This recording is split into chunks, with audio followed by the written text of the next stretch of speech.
Good evening, everybody. Welcome along to this live edition of the panel with myself and Mary Honan. Good evening. Hi. Now, Hi. we're hoping a few more will join us along the way, but this being the time of the year where many people are on holidays as well, so some people are not available. And but on the show tonight, well, I suppose from time to time there comes there comes a human being. Oh, you're back. There comes a human. There comes a human being along among us who has empathy and decency and warmth as a human being. And this man passed away yesterday. Judge Frank Caprio. People would recognize him from his online presence, And there are many stories, many human beings he touched with his humanity, and he passed away from pancreatic cancer and approaching his 89th year, and It was I very mean, sad. It was yeah, very sad, Pat. Actually, one of the my greatest. I used to watch him nearly all the time, but one of the greatest episodes he did was so funny, really, with an elderly couple, and the husband was after driving the wife's car, and I'll show it to you here. It's very funny. This is my wonderful husband. Oh. I got the ticket. He was driving my car. Oh. I'm not guilty. Oh. He is. Let me explain what happened. I can't I wait. get the ticket in the mail, and I go, "What's this?" He says, "Just pay it." I said, "What happened?" He says, "I'm at the corner of Eddie and Dudley, and I turned right on a yellow light." I said, "You went through a yellow light?" He says, "Yeah." I said, "I'm not paying it. We're going to fight this." You have to fight him. Yeah. So anyway, our son was in the hospital, had a very bad car accident, and he was going there 3 times a day. So I said, "We're going to fight this." So Wednesday, we looked at the video for the first time. And I said, "You went through a red light." And so that's where we stand. So you came here today to tell me he's guilty. I'm not guilty. The ticket's in my name. No, I I'm know. not guilty. No, I understand that. I said, you came here today to tell me he's guilty. So the first thing you did was throw him under the bus. I'm not throwing myself under. You know? So you think he's really guilty, huh? When I looked at that video, if I was a policeman, I would say he was guilty. Guilty. Me too. Raise your right hand and repeat after me. I mean, it was a little bit close. A little bit close. I want you to assume that you're a policeman right now, okay? Yeah. You're wearing Inspector Quinn's badge, okay? Okay? And you look at the video, and then you look at the time on the video. Let's see the front face sheet, please. See where it says red time? She's going to put an arrow there. 0.3? It says 0.3. You know what that means? No. That means he went through the light when it was red 3 seconds? for 0.3 of a second. Oh, 3/10. So it was close. Well, you just said he's definitely guilty. I'm trying to explain to you. Now, 0.3 of a second, that's not much. all right, now, let me finish. Okay. You go through this every day? Yes, Your Honor. We've been happily married for 43 years, right? Yes, dear.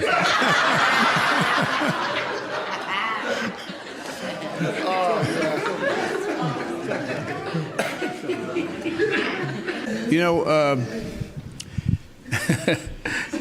when my wife and I meet people, usually they'll say, "How long you been married?" And I say, "We've been happily married for 5 years."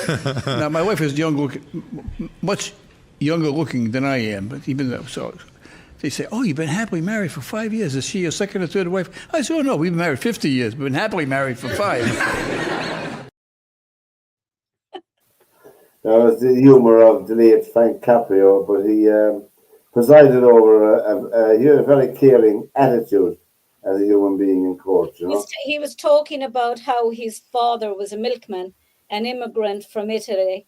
And Yeah. he said his greatest luck in life was to have been born poverty stricken, because it gave him an appreciation of money and of the complexities and the challenges that people had in life. And he said he was just, his father used to get up every morning at 4 o'clock to go on his milk round, and he'd wake them up, himself and his brother, and they'd say, "Oh, Dad, we want to stay in bed." And the father used to say to them, "Well, if you don't want this to be your life, you'll stay in school and you'll study hard." And he said that stayed with him forever. Also, the father telling him, no matter, never ever prosecute a poor person. When at all possible, if you can at all, try not to prosecute them if you can avoid it. And I see there's a few people tuned in, and we're happy to have you. And we're coming up in the show later on. We're on for an hour. We'll be discussing the situation with Harvey, who passed away tragically, waiting for an operation that never came. We'll be looking at mobile phones for children as well, and looking at, is there anybody out there who wants to run for the president of Ireland? They might let us know, and we'll take their name and address, and we'll pass it on to the relevant authorities, because everybody that seems to be asked has said no. It's unfortunate, but they've said no, they're not going to run for president of Ireland. But that was the late Frank Caprio. We're just going to move along to Robbie Williams. Robbie Williams, of course, is in favour of, he's a huge fan base in this country for his music. They don't have phones. They're not going to have phones for as long as humanly possible. And, you know, they're going to go, they are at school, other people have phones. Oh, why can't I have phones? Tough. That's as simple as it is. I'm 51. I can't deal with the corrosive nature of the internet and things. It hurts me. It ruins my day. Yeah. How can I give this drug to a 12-year-old? How can I give this drug to a 7-year-old? It's abuse. Obviously, his children are 12 and 7 from that clip. And he speaks a lot of sense, Mary, you know. You know, I mean, he has a great point, because the internet is insidious. You know, you talk about, well, children can switch off. They don't have to be on it. They don't have to. They can switch off their friends or the people who are bullying them. But you can never get it out of your head. And in many cases, with the internet, young children don't often understand who it is that's actually saying the things that they're saying to them. It could be their best friend in school with a completely different profile, who's insulting them or making disparaging remarks about them, and they're very much anonymous. They could be talking to the very person who's spreading the rumors about them. Having said that, I think I lean on the side of it being important for children to have some kind of communication with their families, either during or after school hours, not necessarily a phone with internet connected to it. Back to the old Nokia type phones where you just had the means of ringing people, but you couldn't get on the internet. But there should be an inbuilt tracking device in the phones for children, that parents can actually track the phone at least. I mean, I think back on those two children in Soham who were murdered. There was no way of tracking either of the two of them because they didn't have their phones with them.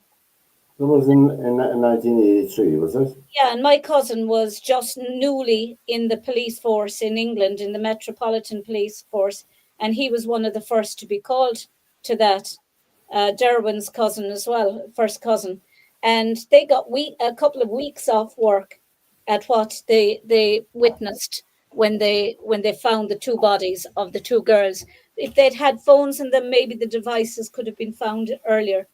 Well, I think myself, the idea of giving a 7-year-old child a smartphone is akin to child abuse. Myself, I think it's Well, it is, absolutely. but nobody's talking But about I, smartphones. I think it's horrendous myself, and I think parents would really have to step up to the plate here and behave in a way that is positive for their children, and not follow the herd It's mentality. not as straightforward. It's not straightforward because some of the schools now are trying to bring in these magnetic pouches for children to put Oh, pouches into going into school.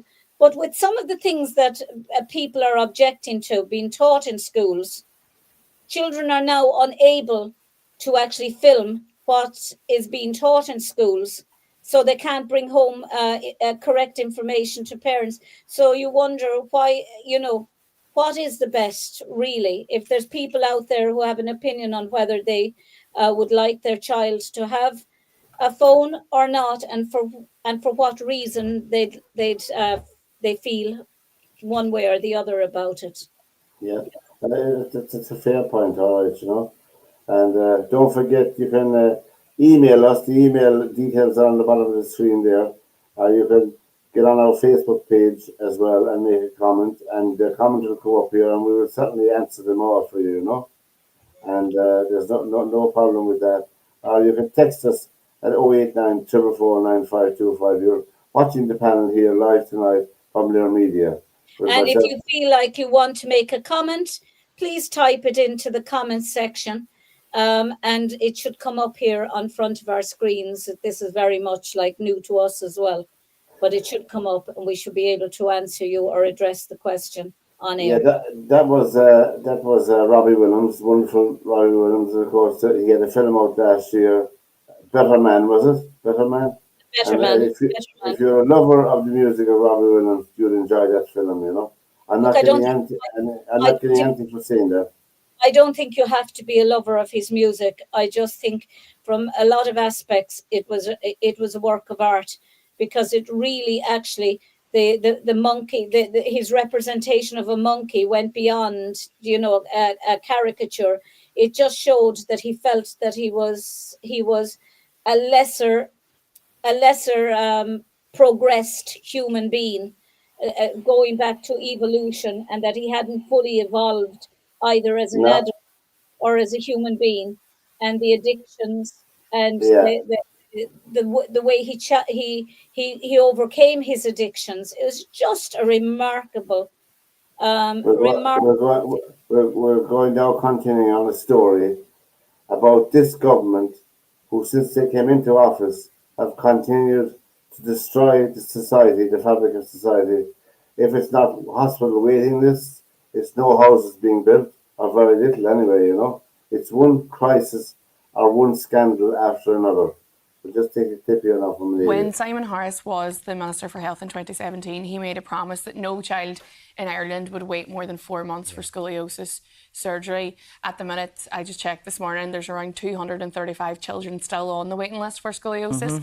This is an incredibly tragic case of Harvey Sherratt. He was 9 when he died following years of suffering due to spina bifida and scoliosis. He had been on a waiting list for an incredibly long time. When he did eventually receive surgery last December, the doctors said that his spine was too curved at that stage, that they could not, I think, eventually save his life. His parents have now led this campaign. They asked to meet Simon Harris last September, but now Simon Harris has said that he will meet them now in the coming days. He has asked for a full report and full timeline into Harvey's care and what happened. But we have known about this for an incredibly long time, and now a child is dead. No one wants to think about children in pain. We know where the HSE is in terms of waiting lists and everything else. But as a politician, the buck stops with Simon Harris. He made this promise years ago, and now a child is dead. And I don't think anyone could deny the two parents of Harvey when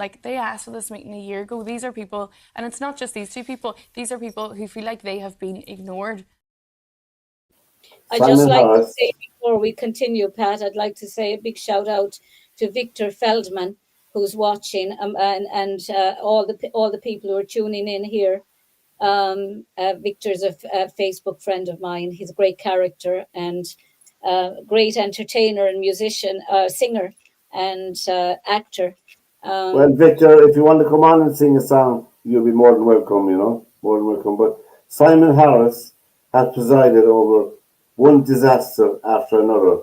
If you remember in the leaders' debate in the run up to the general election, when he was asked a direct question, did he sign the contract for the hole in the ground that we call the National Children's Hospital? He even tried to dodge that question. And he presided over a disaster campaign for Fine Gael in the general election. They have no representation in a quarter of the constituencies. They had their worst election since the time of Michael Noonan leading the party. And only for Fianna Fáil, they'd be floundering on the sidelines. So he's a lucky politician that way. But, I mean to say, the Children's CHI, Children's Health Ireland, it's a horrific thought, but they are the body that will be entrusted with running the National Children's Hospital. And there is no confidence in that body whatsoever now, to my mind. And Simon Harris should really take a good hard look at himself as a politician who told lies to the people of Ireland when he said no child would be waiting longer than 4 months for an operation. I mean, really, is there any more to be said on the matter, Mary, do you think? I just don't know how he's managing to survive. I mean, somebody described him the other day as a facsimile of humanity, a facsimile of humanity, and I think it was the most remarkable description of the man. I just don't understand how, it's almost like he's slapping Harvey's family in the face over and over again. He turned up at the concert the other night. The brothers, what's their names? The Oasis. Oasis. He turned up at the Oasis concert and was filmed smiling, and Harvey dead. And he was out on with family members and his brother celebrating when he should have been with Harvey's parents, talking to them before he even died. It's just like the man is just, in my view, he's showing no empathy whatsoever. I mean, if it were I'd be in hiding now, with shame, and sorrow at having missed the opportunity of speaking to his parents. I mean, there's scoliosis in my family, and I know the effects of two That's relatives, right, yeah. and I know the effects of it and how serious and how how much pain the person with scoliosis can have, and it's just incredulous that that man is sitting in the position he is and mouthing off about issues that are of no concern to him, that are happening in other countries, that he seems more concerned about than his fellow citizens. And the weakest, it can tell you an awful lot. There is a saying that you can judge a person by how they treat the weakest in society. Well, we've seen how he has treated the weakest in society in this country, and I'm afraid it doesn't bode well for him. But I just don't know how he's still standing politically. He's presiding over a disaster policy as well. There are almost 20,000 people, homeless Irish citizens on the streets in 2025. We can give a couple of €1 million to Afghanistan to help with the water or something like that. I don't know what they're helping with. I have But, no problem with that, Pat, but look after the people at home first. Make yeah, sure it's like maybe I just think I'm too simplistic in my thinking, but if you have a family of 5 and you have little money and there's a husband, wife, and 5 children, how can you possibly consider yourself right in the head if you invite 4 more people into your house and deprive your own in order to feed those 4? Yes, it's a yeah. tough thing to In do. the last, I saw a statistic today. In the last 10 years, Ireland has welcomed. When I say the welcome is in brackets, 650,000 people, non-Irish people, into this island in the last 10 years. Firstly, we have no houses for them. We have no houses for our own citizens, so therefore it follows we have no houses for them either. Our medical services are stretched to the limit. We have a shortage of doctors. We have a shortage of dentists in the country. We have a shortage of Gardaí in the country. We have a shortage of teachers. We're coming on to that issue later on in But the Pat, country. that's not compassion. You say to people, "Oh, we're bringing in so many." I'm if you like, an immigrant in some way to this country. I came here when I was 5. My father couldn't work here till I was what 12, because he couldn't get a job here. But the thing about it is, when you bring people in and then you land them inside in hotels or in B&Bs or in houses with, and just dump them, that's not compassion to either them or to the people who are here. There's absolutely no compassion. Compassion is only there when you know that you have the space for to bring these people in and to give them a decent life in Ireland without actually depriving Irish people who are on waiting lists for years and years and years of the same equality to a decent life. I know what I'm talking about. I mean, I spent the bones of from 5 until 18 in a house that was condemned through no fault of our own. It literally, we were 2 days out of the house when the roof came in, and for years they were telling us the house was structurally sound. We knew it wasn't structurally sound. It was built on rock. So I know what I'm talking about, living in substandard housing, and it's everywhere in this country. People are living in substandard housing, and people are living not even in housing. They're in homeless shelters and they're in hotels for years, and then there's people coming in ahead of them and getting houses. That is not fair to anybody, and it creates racism. If people were brought in at a slow level, and you said to yourself, well, we can take in 1,000 people now because everyone in Ireland has a home and there's no one on the street and everyone has a job, we can now take in 10,000 people. But Well, just taking them in and there's, just a, dumping them. there's only one conclusion to be tried about it. I'm quite familiar with Limerick City. I'm going in there over the last 20 years. And up the road from the railway station, there are 18 to 20 houses boarded up for the last 20 years. That indicates to me that the people in power, the council and the government, just don't give a damn. It's as simple as that. They don't give a damn. They lie through their teeth a lot of the times about things. They just simply don't They're care. clearly getting money to bring in people, and it doesn't matter what they do with the people once they come in. That to me is the definition of cruelty, both to the indigenous community in Ireland and to the refugees or immigrants. It's just beyond belief that they would have people living in tents along the canal in Dublin for a long time, and just shoving them into hotels and putting people in large hotels that don't, within their own communities back in their own countries, don't necessarily get on, because they belong to different maybe tribes, Or they don't even speak the same or they don't language. speak the language, and they're shoved into more or less, it's a ghettoization, sadly, of people, pushing them in with people that none of them speak the same language, or they're not from the same communities within their a similar continent or whatever, and there's no effort to get people in to teach them English, or they're just dumped in this country. Well, there's another scandal brewing. We will cover it next week. Hopefully, I'll have more details on it. But the iPad centres in Ireland is huge business. There are people making huge money out of it.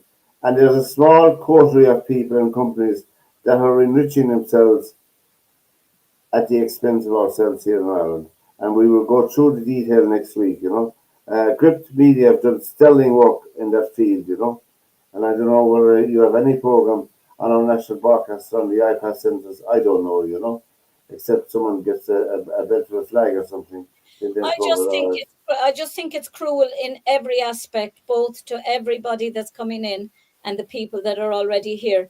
It's like, as I say, I keep going back to the analogy of the home. Why would you bring in 10 people into your house if you haven't enough food for the 4 that are in your house? You have to look after your own first, and then bring in others. I just don't understand it. Don't forget, viewers and listeners out there, you can interact with the program anytime by sending us a text or an email or a comment on our Facebook page. Tell me, Commissioner, what known super criminals are at large just now? I'll check it once, Batman. Bonnie, let's have the latest status report on known super criminals still at large. Yes, sir. Thank you, Bonnie. Coming up, Batman, on the closed-circuit TV screen. Come over here. Status report. Known super criminals not currently imprisoned. The Penguin.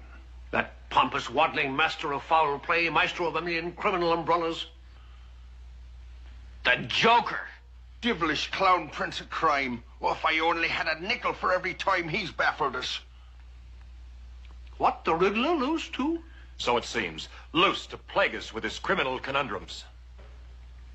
Gosh, and the Catwoman. End of status report. The 4 of them. Their forces combined. Holy nightmare. Batman, could it be? I don't know. But I think I know where to find a clue.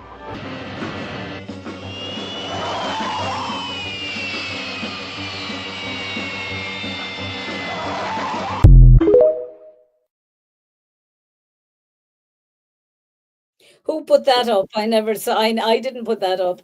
No, that's a Batman show. People, that's the new series of Batman might be coming up because Ireland are struggling to find people who are willing to run for president of Ireland. And I thought, in the light of the discussions, there are a few faces there that people recognise, And I don't know what's happening, but we'll see how it happens. There's only 2 candidates in the field already. There's Catherine Connolly and the businessman Sean. I forget his last name, but he's in it as well. They're talking tonight about Bertie Ahern that 65%, I think it is, of Fianna Fáil say that if he actually put his name forward, they'd vote for him. And they're trying to. Paul Murphy is trying to discourage Mary Lou MacDonald from going and to stand behind Catherine Connolly, who, if she was the last person in the election, I wouldn't vote for her. Well, that's fine. That's one vote that she's not getting. Catherine Connolly. I don't know how appealing is she. I don't really know. I don't know how any of them that would appeal to me to vote for them. I've seen her up at the airport with her cafe and protesting about an armed country with the flags and all flying. So that is not a good look for the president of Ireland, in my opinion. Well, I just think a president of Ireland needs to be unbiased, balanced, and diplomatic, and somebody that can speak to both sides of anything and treat everyone equally. That's what I think. I see the part is really a status figure. Yeah, our own outgoing president would be one of the voices that led to the closure of the Israeli embassy in Ireland. There's no doubt about that. With his virulent, one-sided attitude to conflict. That had nothing to do with him. It was none of his business. And I'll be delighted to see the back of Michael D. Higgins myself personally. They make a laugh of Michael Flatley and the thought of Michael Flatley putting his name in.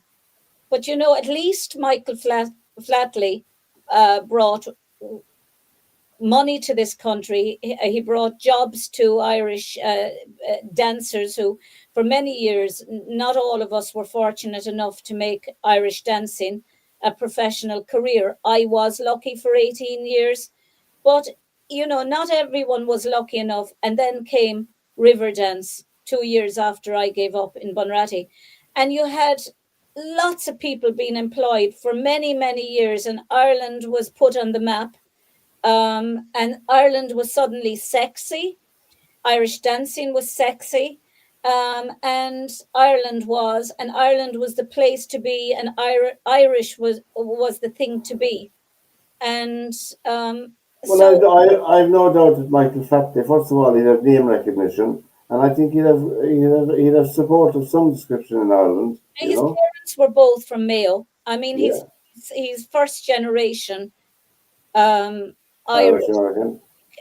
He was born in Chicago, but his parents were both born and didn't leave Ireland till they were around 18 years of age. And, you know, people can ridicule him because of, you know, what they call a fake Irish accent. It's not. He was brought up with two Irish parents. It's very hard not um, to have some kind of Irish influence in how you speak.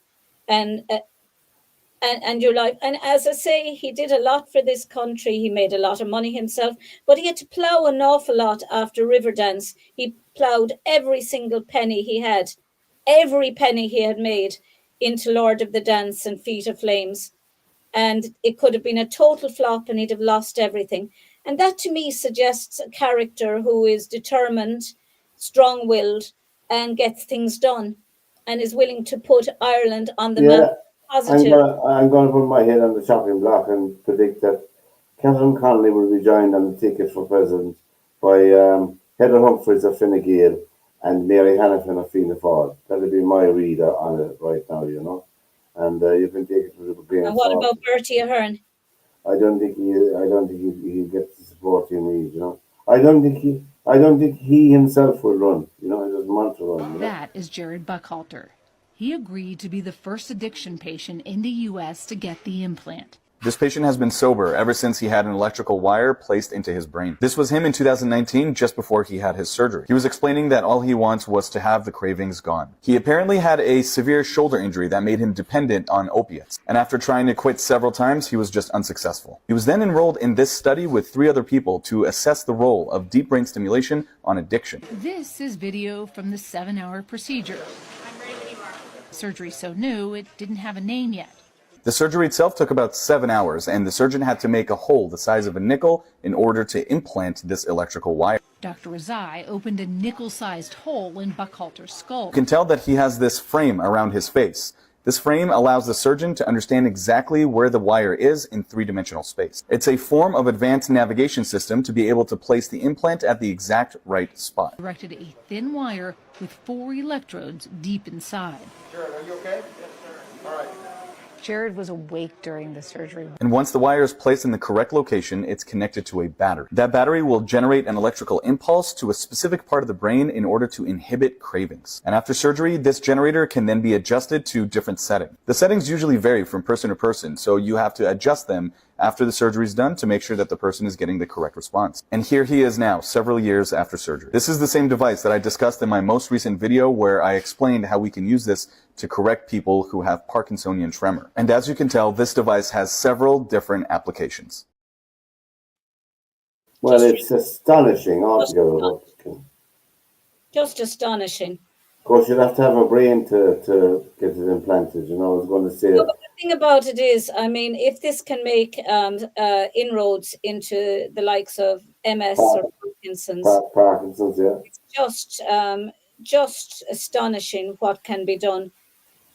It's astonishing that some people are trying to destroy life, and others are trying to extend it and to do good. Yeah, that's true. That's true. It's just all our programs, by the way, all our programs can be found on our YouTube channel, theirmedia.tv, in case you missed any of them, you know. We're here every Thursday night, and this is the first night we've tried the live feed, so we're delighted that people are tuning in. And, we'd love if you make comments. We'd love if you even if you don't like us, you could still make comments. No, try to be nice and positive. And you could say you don't like us. We'd be delighted with that even. Anything like that, you know. I'm only joking with that. No, try and be positive. I have another clip here. I don't really know what it's about, but we'll play it anyway.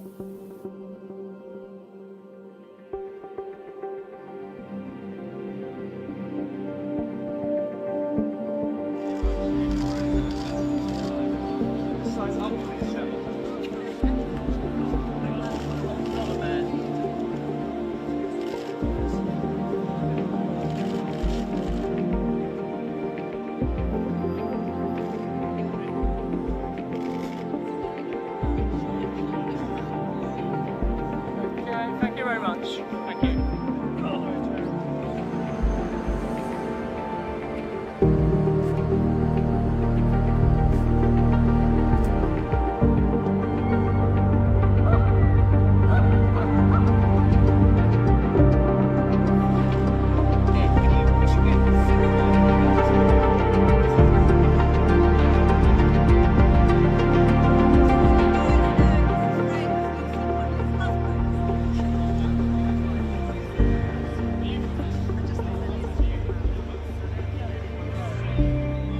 This is the challenge for us. You and us working together is how to do that.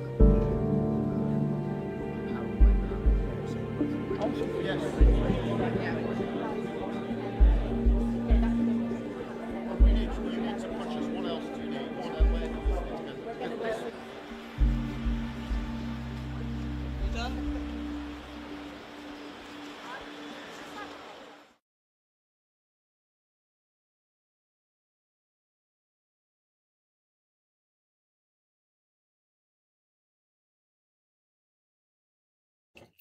I Well, find that that absolutely. I find her sentencing just gross. I think she was made an example of because her husband was a conservative conservative councillor, but counselor. And, you know, I think she had lost a baby just before that.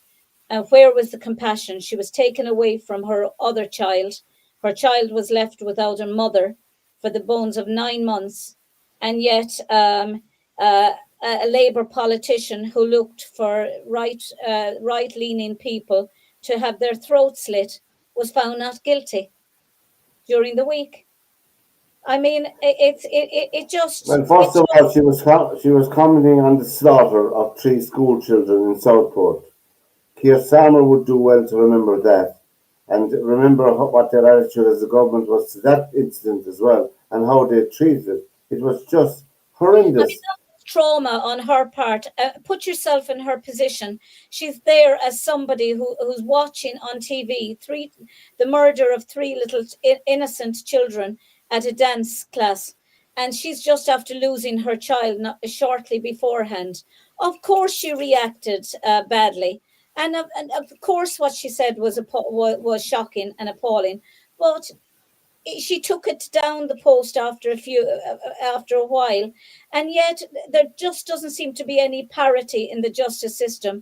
A Labour politician, looked for to have right-leaning people's throats slit, and he was found not guilty because they said he was suffering with depression.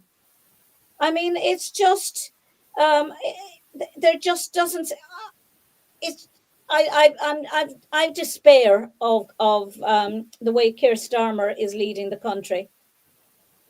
Yes. You know, I just really despair of it. Well, it's I don't know. In Britain, if you could be put into prison for 2.5 years for putting up a tweet like that, didn't we have a local councillor in Limerick who called for the shooting of people in the head in He did. public? It was a Fianna Fáil councillor who he said they should be taken out on the streets and shot. And he's still in, and it's Ricky Jones. I was trying to look for his name. Ricky Jones, councillor, cleared of encouraging violent behaviour. Now he's clearly on, not just making the sign of slitting people's throats, but saying it that they needed to have their throats slit. And that councillor in Limerick was a Fianna Fáil councillor who Yeah, deputy mayor, from what I yeah, remember, yes. deputy chair of Limerick, who looked for people to be taken out in the street and shot.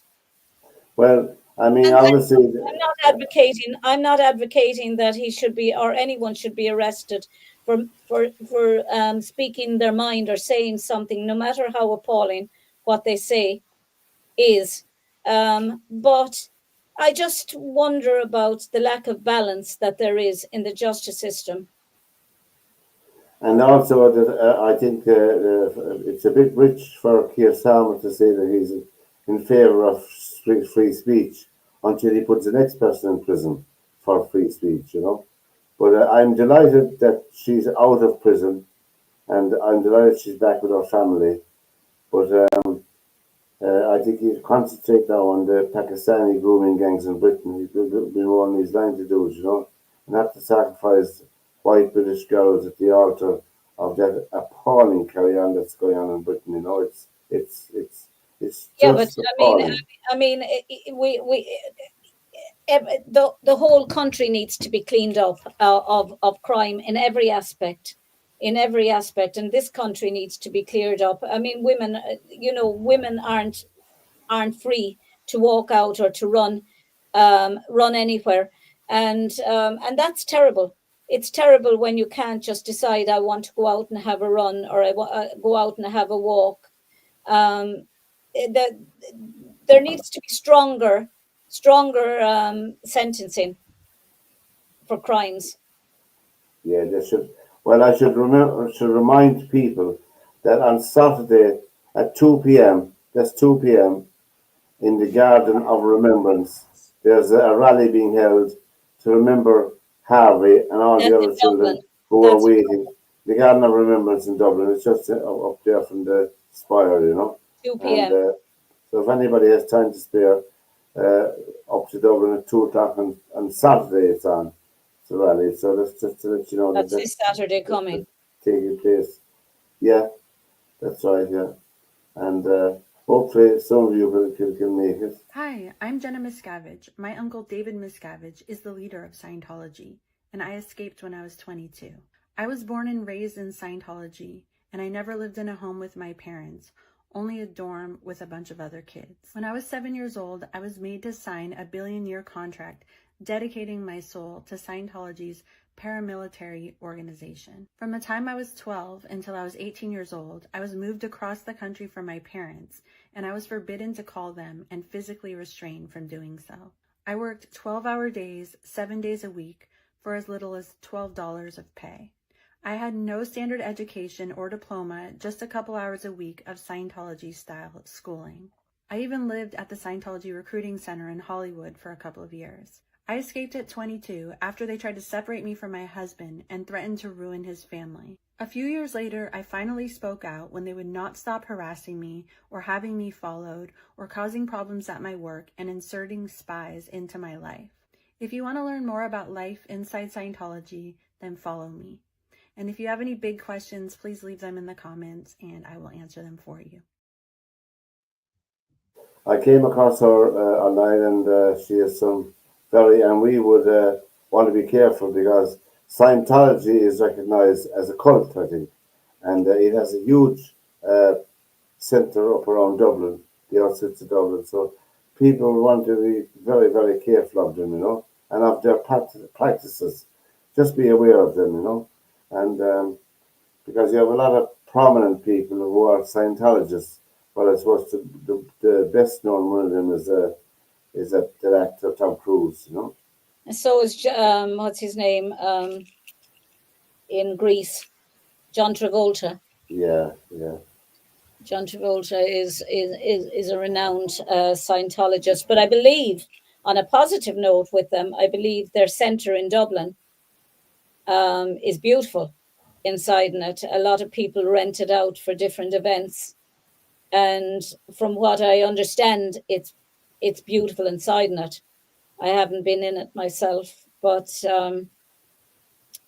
it's just not something that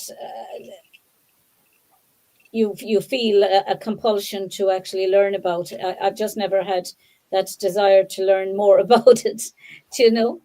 There's one new shiny TV that came into the Dáil last year. We've discovered today from an answer back from the Minister that 1.6 million This has is been crazy. spent on 8 cars. That's roughly about 200,000 per car. I'm not quite sure what kind of car costs 200,000. These cars have been made available to Ukrainian citizens, 8 of those in total that we found out so far. This doesn't Well done cover to the this chauffeuring man. cost. It doesn't Bringing it up. cover the cost of insurance tax. It doesn't cover the cost of the drivers that are driving these. I find that astonishing because my party colleague, Michael Collins, rose in the Dáil the other day the fact that Cancer Connects cannot get a minuscule amount of money to carry out their service. What Cancer Connects does is help people to get their hospital appointments who are suffering from cancer all over Cork City and County. And it just shows the injustice and unfairness that's happening in Irish society 100%. by our government, not by anybody else. By our government. I'm going to pause it here. He's 100% right. There's no money for the everyday Irish person. But Ukrainians, who we can't even confirm if they are Ukrainians, get 200,000 pure car, 1.6 million for 8 cars. Well done to this TD, Ken O'Flynn, coming out and highlighting it. Brilliant to see politicians like this. That's Ken O'Flynn from Cork City. Again, you see, I think it's down to politicians and the government. And you look at every war that has happened down through history and even in present day, and the source of all of the wars is the government, because they have pitted people against each other. And I mean, Ireland has always been an island that has welcomed people. But again, it's like everything else. When one side perceives another side to be getting more than them, then that in itself creates a sort of animosity and it's directed at the wrong people. It should be directed at the people that are not creating the balance within society and saying, look, we can only afford to have 3 million people in this country. How many? We have 5 million. 5 million people. We can only afford to have 6 million people in this country, not size-wise, capacity-wise, but certainly when it comes to housing and amenities. And I mean, there's people being put into villages in Ireland that haven't even the facilities there for the people who are there as it is. I mean, there's people living, maybe 100 people in a village, one church, one shop, one pub, and yet maybe 150 or 200 people are being moved in there with no idea of how to communicate because they haven't got the language, no doctors. You want me? I'll give you an example. I live here in Shannon, just up the road from me. The doctor in Newmarket and Fergus retired a couple of years ago, and he hasn't been replaced. And there's a huge young population in Newmarket and Fergus. What's happening about it? I don't know. Does the government think that is going to happen when they bring 500 or 200, say, young men into an area where there's elderly people or mostly women or young women and children, and there's only maybe one church, no hospital, one church, one shop, and and maybe one doctor if at the most, or you might have to travel, and nobody is being sent in to teach these new people coming into the area English at the very basic. Nobody, it seems to me the height of cruelty, and somebody's getting paid to do it, Pat. We'll give you a list of the millionaires that have been made out of the iPad centres. And they next Thursday, we'll give you a list of people who are getting rich on those. Maybe one of them might run for president of Ireland. You know? They're not even, to my knowledge, even caring about the fact of whether the food is kosher or if it's halal or if it's whatever way. It's just people a few years ago, it came home to me a few years ago, I was missing one of my dogs, and I went looking, and somebody rang me from Knocklashin, between Clare and Limerick, and it's a refugee place where people live, and you have to go in a gate with a post with a fellow sitting at the in to let you in, and it was the most miserable, God-forsaken place I have ever seen in my life. I went in, and they were two of the nicest people you could come across, and their two children, a little girl and a little boy. And we went around and we looked. They had seen a greyhound that looked like mine, but it wasn't. But we couldn't get the greyhound anyway to come over to us, and it was really cold. And they brought me into their room to make tea for me and give me something to eat. And they couldn't have been kinder.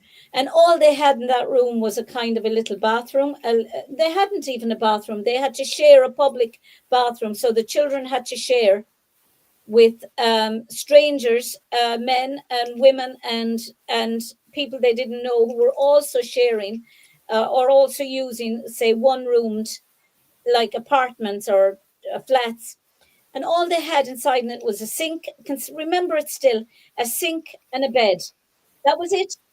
And the little girl was going to school. The little boy was too young to go to school.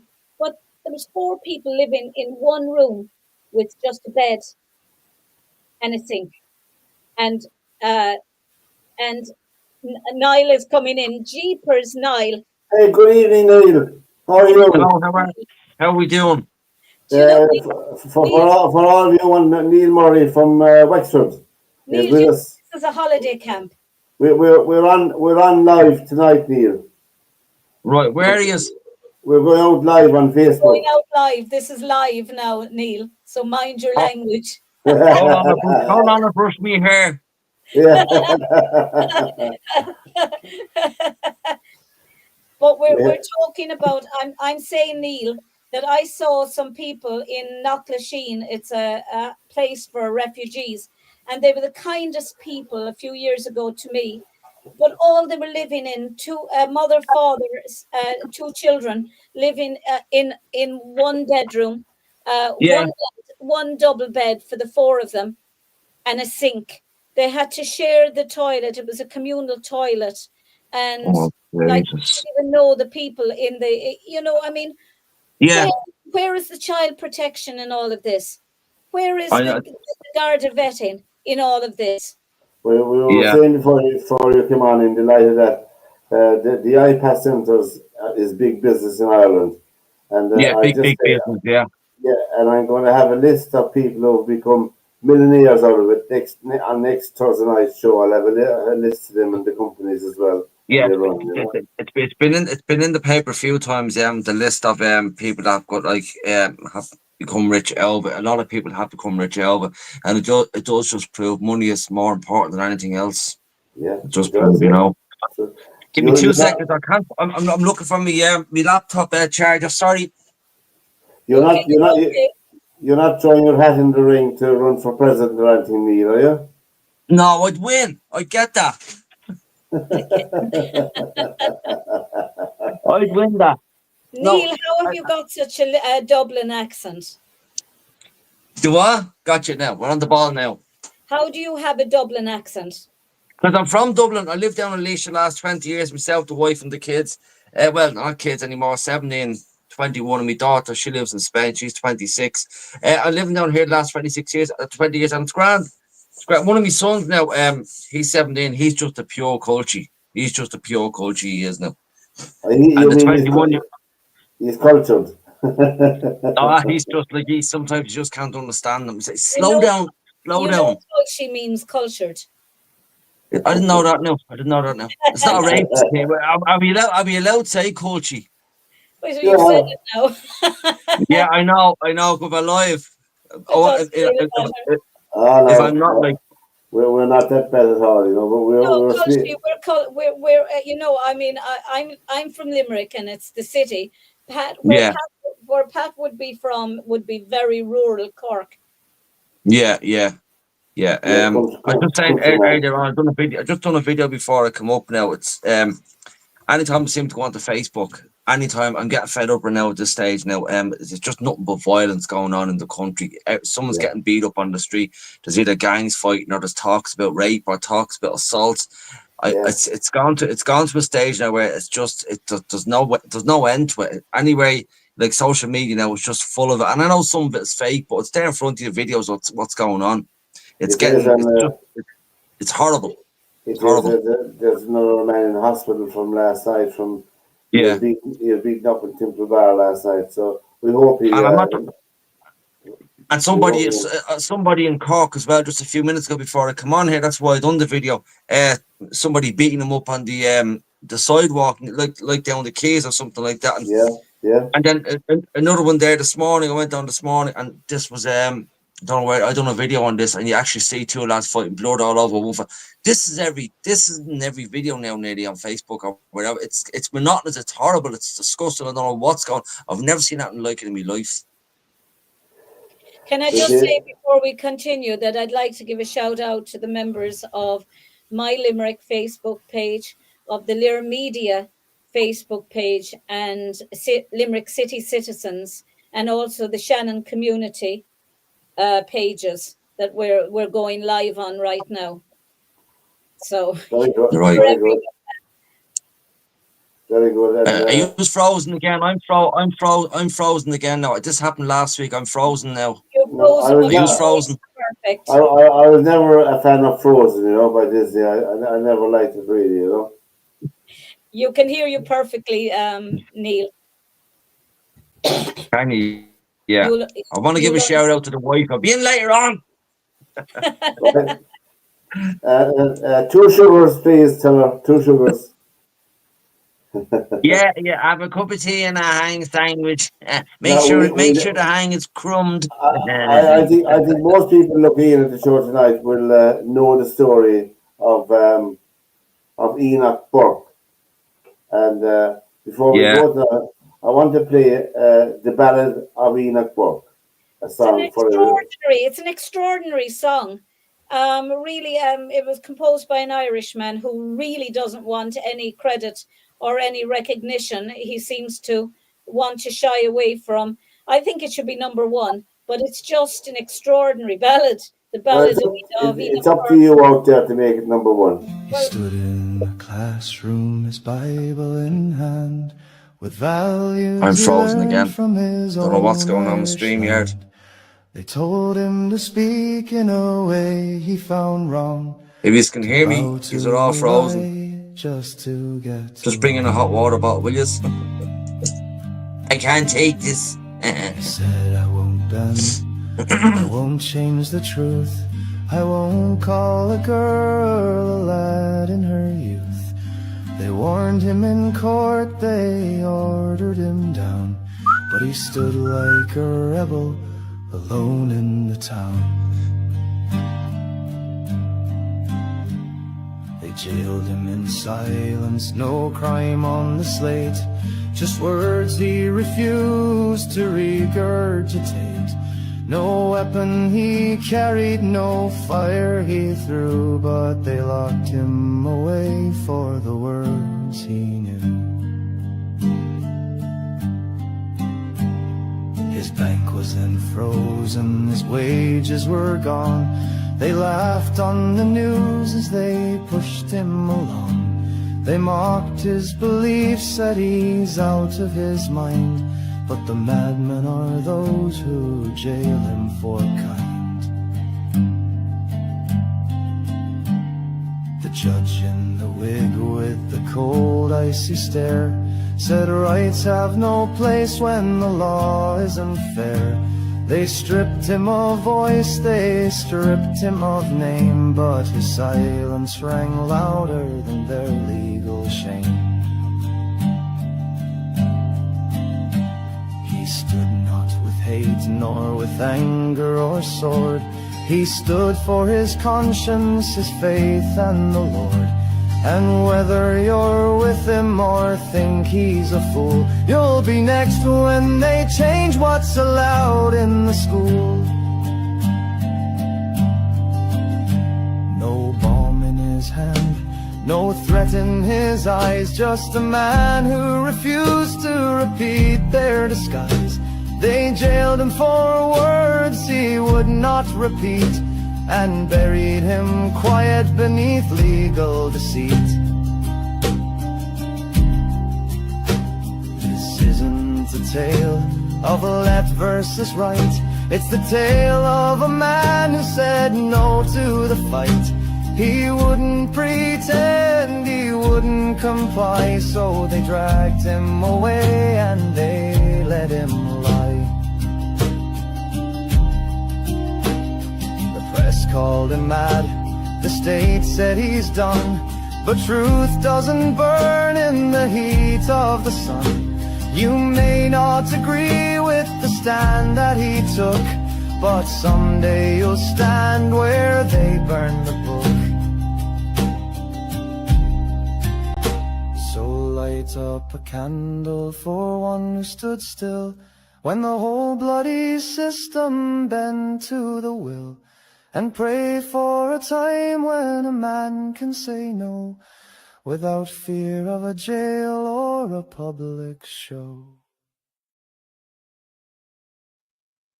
Well, there you go now. That's the ballad of Enoch Burke, and everybody is who's living around the country would be surely would be Yeah, you're surely. back in. You're But This back in. happened. It must be something with StreamYard. It happened like it wasn't like this till last week. It happened last week as well, but other than that, it's only last week and now. But it's okay now.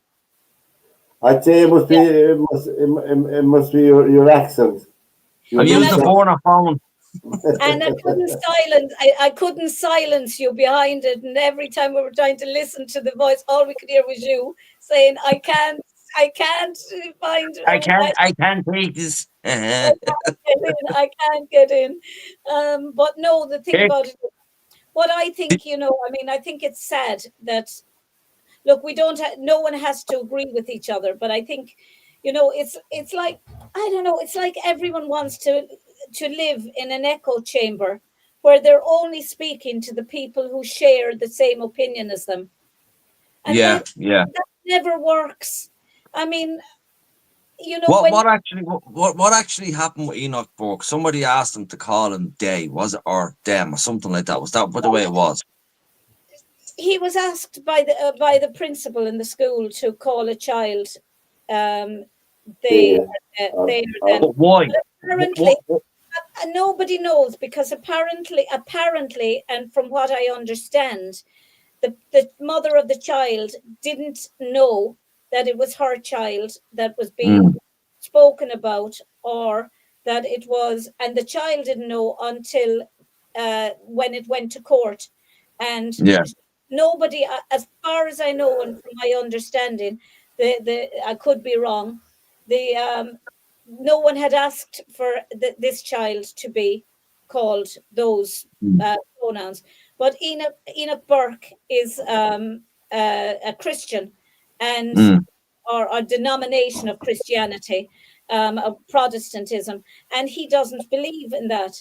And he was there, as he said, to teach mathematics and English. Mathematics. I think it's geography and geography and German. Yeah. And he said he wouldn't. And but why should he?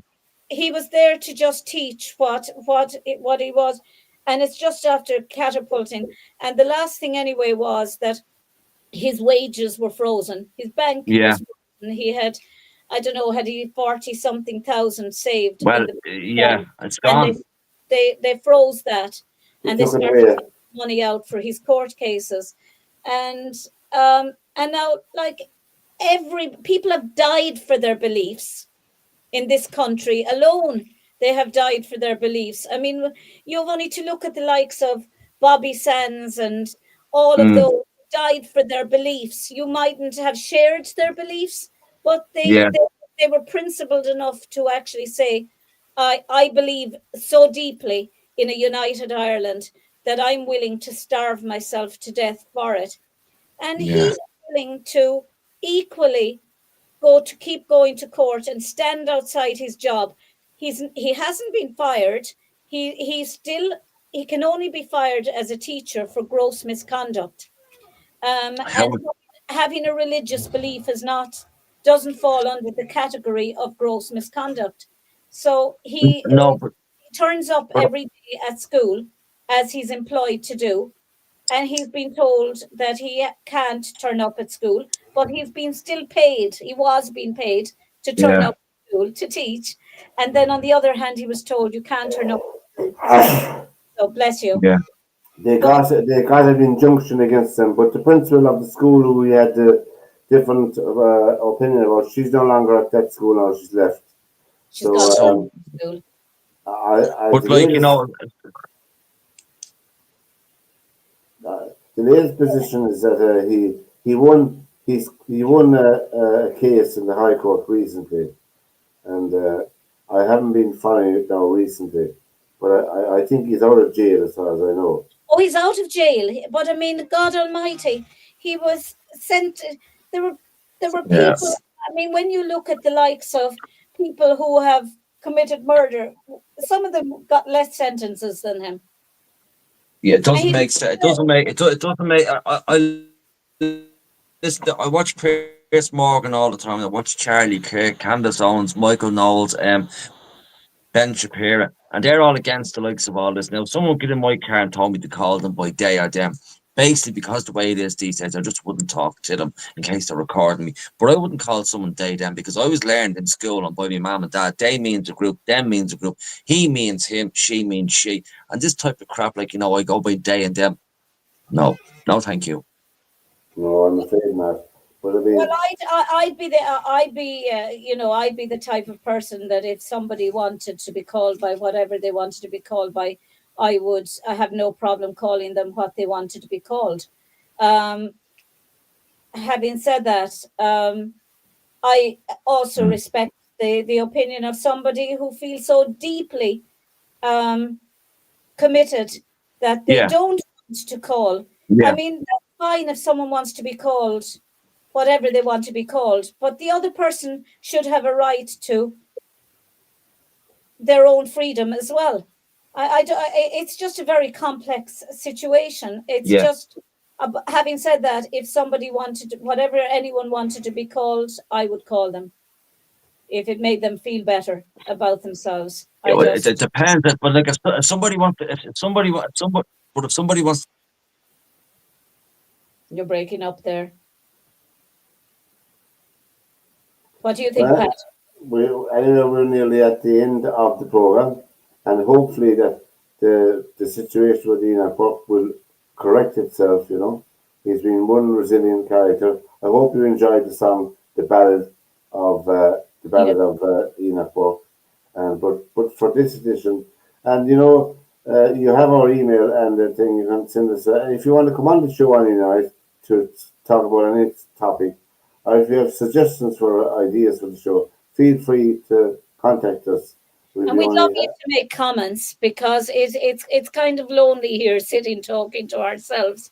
Whereas if people just come in, where's Joseph O'Toole when you need him? I know, Joe's, he'll be around. But anyway, from this edition of the panel, from Mary and myself, until next Thursday night, bye-bye and take care.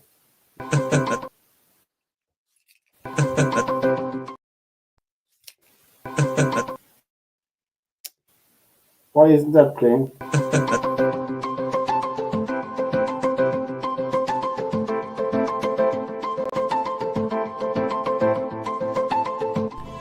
This is Rare Media. To whom it concerns, welcome to the panel.